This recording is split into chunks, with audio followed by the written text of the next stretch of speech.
其實打電話同埋接電話呢一個題材仲未講完㗎。琴日嘅影片教咗 make a call 係打個電話 ，take a call 係接個電話。咁今日再教一啲唔同嘅表達。當我哋用 take a call 表達接個電話嘅時候咧，佢係比較正式嘅。咁你可以想象下，要行我可以接一個工作嘅電話。I need to take this call. It's from my manager。不過喺一個比較輕鬆或者日常嘅表達裏面咧，我哋未必會用 take a call。但係原來有一啲電話嘅用詞係喺好多年前一路流傳落嚟嘅。你想象一下，攞起個移動去聽電話，咁所以英文咧，我哋可以用 pick up 去表達接電話嘅。第一個用法咧就係直接用 pick up 呢個動詞，就冇賓語跟住嘅。I called him a few times, but he didn't pick up。pick up 第二個用法咧就會跟住 phone 電話呢個字啦。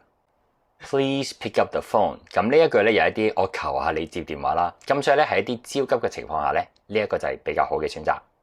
接電話呢一個表達，如果想正式少少咧，我哋可以用 answer 呢一個字。咁 answer 呢一個字咧用法上咧同 pick up 好相似嘅。Why don't you ever answer your phone？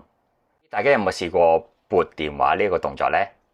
因為喺舊式電話上面撥電話咧，佢係一個圈嚟嘅，所以咧我哋會用動詞 dial 呢一個字。咁喺 dial 後面咧，我哋就會用號碼啦。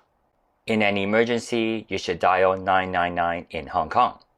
喺呢一度，如果我哋用 call 999就會好奇怪啦。